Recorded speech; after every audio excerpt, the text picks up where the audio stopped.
أهلا وسهلا بحضراتكم وجولة جديدة ويوم جديد مع قناتكم قناة المهاجر وعمر المهاجر. يوم جميل ويوم سعيد، جولة جديدة نأخذكم من خلالها إلى مكان جديد وإلى مدينة جديدة في إحدى المدن البولندية. نحن اليوم في مدينة إينو فروتسواف، تلك المدينة التي تقع في وسط مدينة بولندا، وهي في وسط مدينة بولندا، تبعد عن مدينة جداينسك حوالي ساعتين وربع بالسيارة، ويمكن أيضا عن طريق القطار حوالي ساعتين وأربعون دقيقة أو ساعتين وثلاثون دقيقة. اليوم نحن معكم في جولة نأخذكم من خلالها إلى مكان ما يسمى بأبراج الملح. سوف تستغربون من هذا الاسم، ولكن الآن نرى ونشاهد بعض المناظر وبعض الأشياء الموجودة على جانبي الطريق، فنجد بعض الأشخاص وهم يتسوقون. فهذه المدينة مشهورة بأبراج الملح. ولماذا سميت بأبراج الملح؟ سوف نقول لكم قبل نهاية الفيديو، لذا نرجو منكم أن تكونوا معنا إلى نهاية هذا الفيديو. سوف تجدون ما يسركم، وإذا أعجبكم هذا الفيديو نرجو منكم أن تشتركوا في القناة وأن تفعلوا وتضغطوا على زر الجرس حتى يصلكم كل جديد. فدائما شعارنا معكم قناة المهاجر بكم ولكم، قناة المهاجر معكم بكم ولكم أينما كنتم.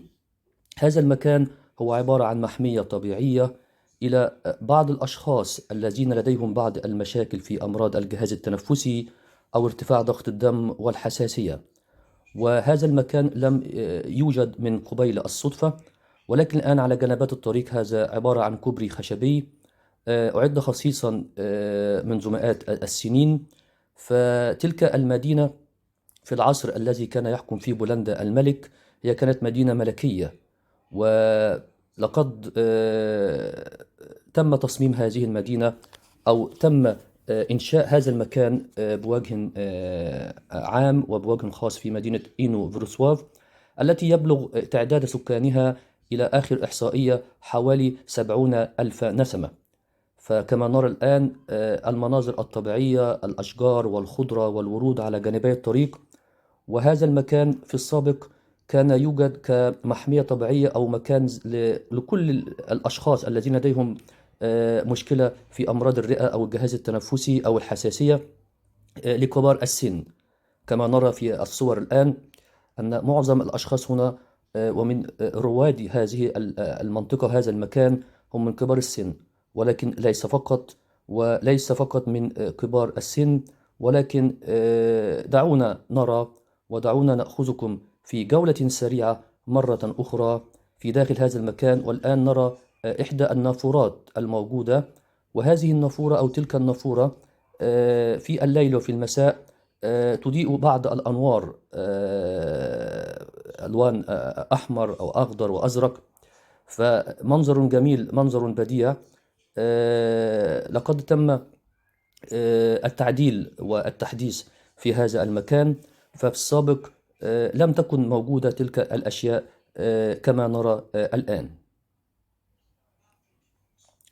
سوف أترككم في جولة لتروا هذا المكان، وبعد ذلك سوف أصطحبكم إلى مكان آخر، فأدعوكم إلى دقيقة أو دقيقتين وسوف نستمر معكم وأعطيكم بعض المعلومات حول هذا المكان ولماذا سميت بأبراج الملح.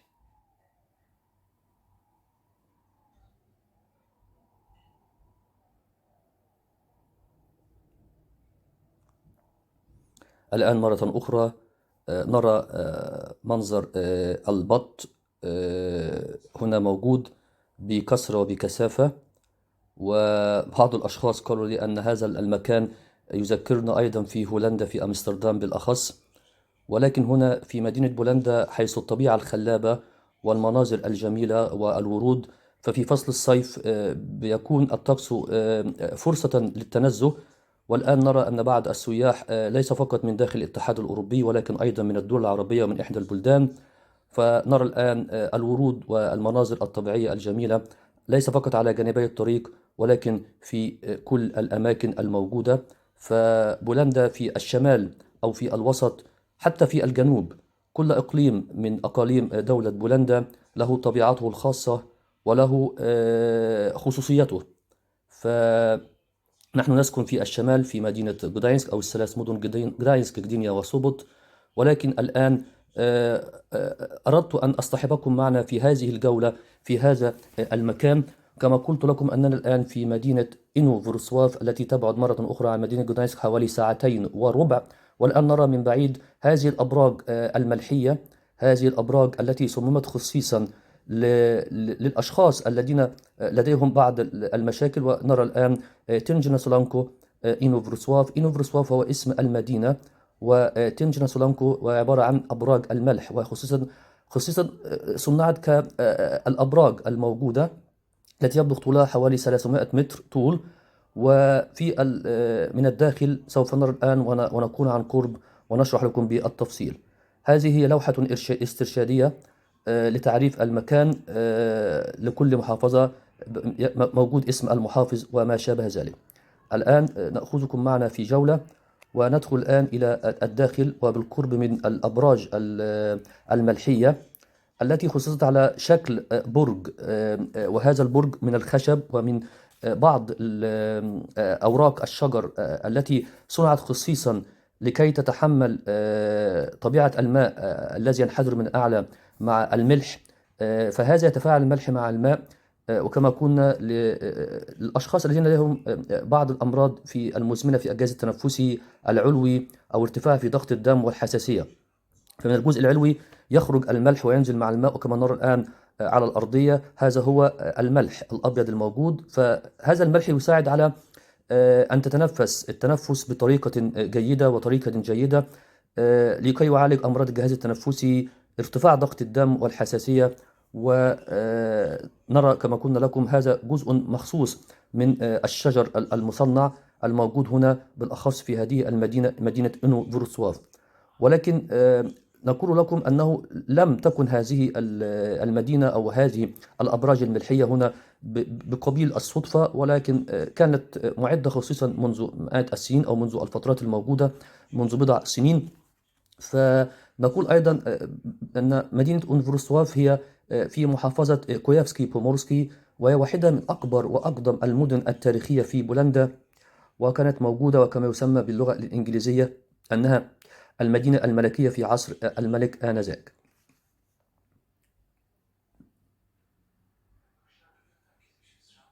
الآن كما نجد في الأعلى هذا الاسم، اسم المدينة واسم الأبراج الملحية.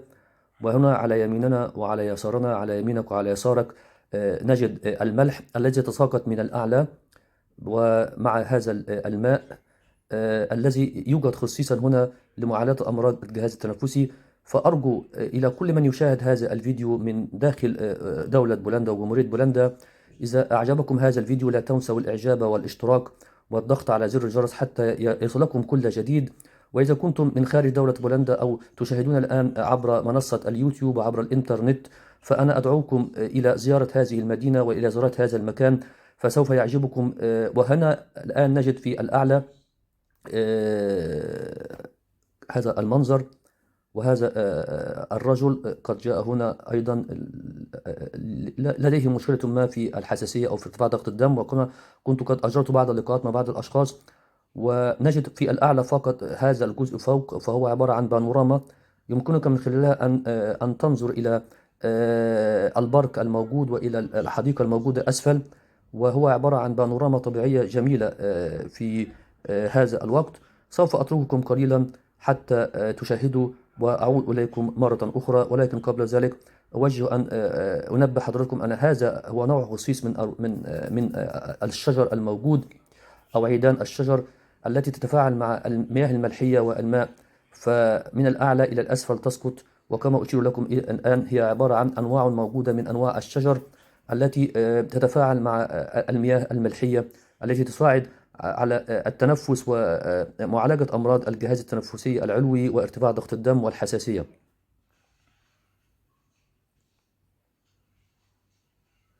الآن أترككم في جولة لكي نشاهد ذلك المكان أو هذا المكان.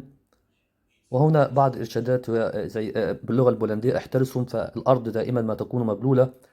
هنا في بعض اللوحات الإرشادية باللغة البولندية أن يجب على الأشخاص أن يحترسوا، ففي بعض الأحيان بتكون الأرض مبتلة كما نرى الآن بالمياه نتيجة تساقط الملح مع المياه من الأعلى.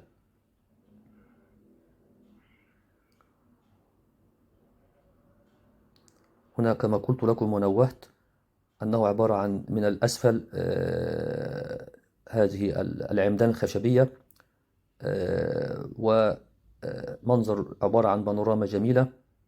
أيضا في المساء يمكنك أن تجلس هنا، وليس بعيدا هنا عبارة عن مصحة أو منتجع صحي لكبار السن، فهم يأتون هنا كما قلت لكم لمعالجة أمراض الجهاز التنفسي العلوي وارتفاع ضغط الدم.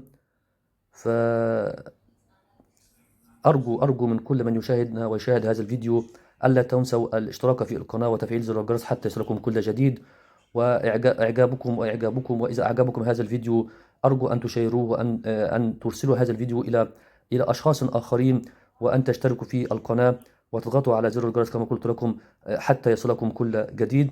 فدائما شعارنا في القناة قناة المهاجر لكم وبكم كل جديد، كل ما يخص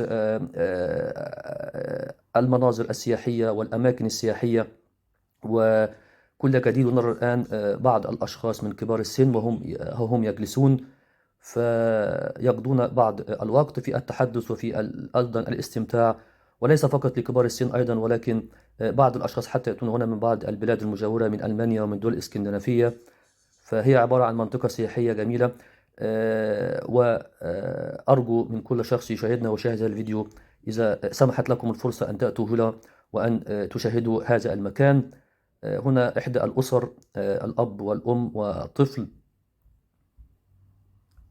هنا منظر الحديقة، وعلى الجنبات يجلسون بعد فترة النقاهة أو بعد فترة العلاج، فهم يأتون هنا إلى إحدى المصحات ويرتدون هذا المكان ويجلسون فقط أيضا.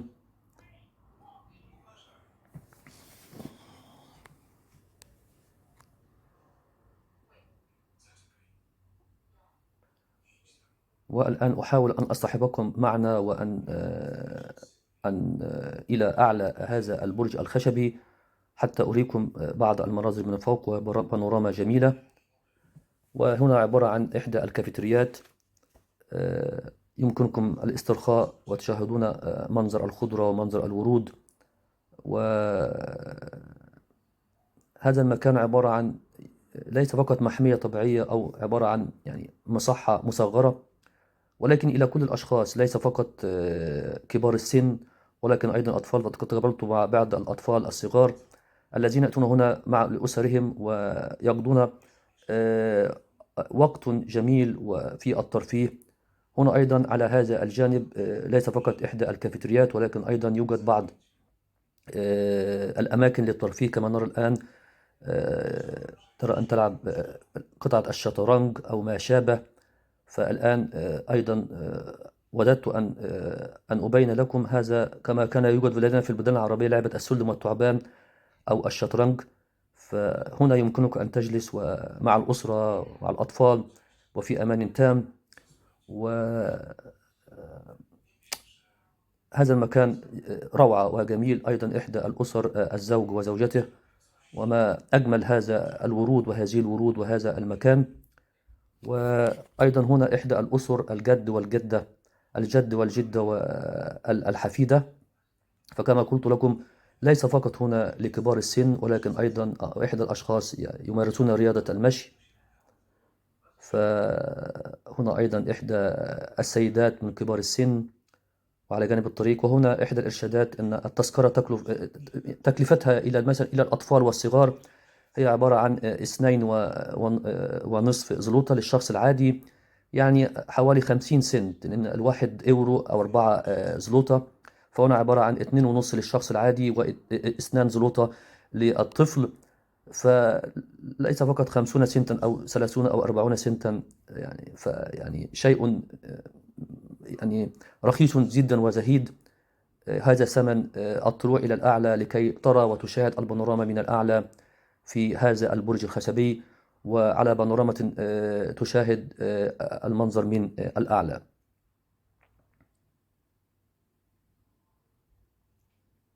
الآن أحاول أن أصور لكم إحدى المناظر الموجودة هناك، مثلا في هذا المكان رياضة الجولف، بس رياضة الجولف المصغرة.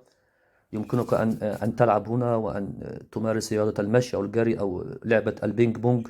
فكما قلت لكم، ليس فقط هو عبارة عن مصحة لكبار السن أو استنشاق الهواء ومن يعاني من أمراض الضغط والجهاز التنفسي والحساسية، ولكنه أيضا مكان يمكنك هنا أن تأتي وتسترخي مع أولادك ومع أسرتك. هذا مكان مصغر مجسم مصغر إلى لعبة الجولف أو الجولف. وعلى جانب آخر أن تمارس رياضة البينج بونج.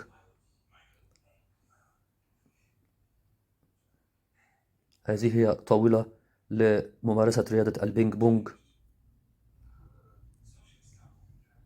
أيضا على جانب الآخر إحدى الرياضات الألعاب. وهنا الآن من هذا المدخل ذهبت إلى شراء التذكرة، وكما قلت لكم هي عبارة عن مبلغ زهيد حوالي 50 سنت بالعملة الزلوطة، 2.5 زلوطة، وللطفل أو الطالب 2 زلوطة. والآن نذهب إلى الأعلى، أصطحبكم معنا إلى جولة من أعلى. وهذا هنا بعض الصور قديما عندما كانوا ينقبون على الملح، أو زي مثل ما يشبه بالملنجم، كانوا يستخرجون الملح. ونطلع الآن إلى الدرج والسلم إلى الأعلى لكي أريكم معنا. ونحن الآن قبل أن نختم جولتنا معكم أود أن أصطحبكم معنا إلى أعلى البرج لكي نرى معكم هذا المنظر البانوراما. هذا عبارة عن الملح الموجود، صور تبين البدايات وكما كانوا يستخرجون الملح وكيف بدأوا من إنشاء هذا البرج الملحي. وهذا هو منظر من الأعلى. الآن قد وصلنا إلى الأعلى للتو. فهذا هو تلك هي البانوراما، وهذا هو المشهد من الأعلى. ونرى الآن على الجنبات من الأعلى بانوراما للحديقة من الأسفل وإلى الأبراج الملحية. نجد من فوق الملح ينحدر مع المياه، وهذا الخشب وعيدان الخشب المصنوع خصيصا. ونرى الآن على الجنبات التي تبلغ حوالي 300 متر كما قلت لكم في السابق. وإحدى من الخلف إحدى محطات توليد الطاقة الموجودة حاليا بكثرة في مدينة بولندا بوجه خاص، وفي جميع الدول الأوروبية. هنا من الأعلى كما قلت لكم منظر بانوراما إلى الحديقة، ومنظر بديع ومنظر جميل. هنا الآن هو عبارة نجد أن فلتر للمياه تخرج من هنا مع الملح وتنزل إلى الأسفل.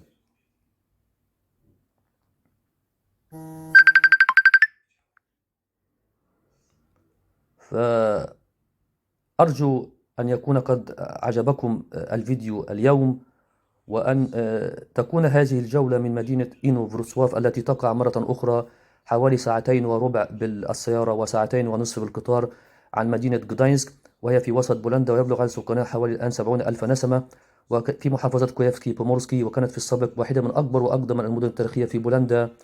واصطحبتكم معنا إلى هذه المدينة وإلى الأبراج الملحية من الأعلى، والتي خصصت خصيصا لمعالجة أمراض الجهاز التنفسي العلوي وارتفاع ضغط الدم والحساسية.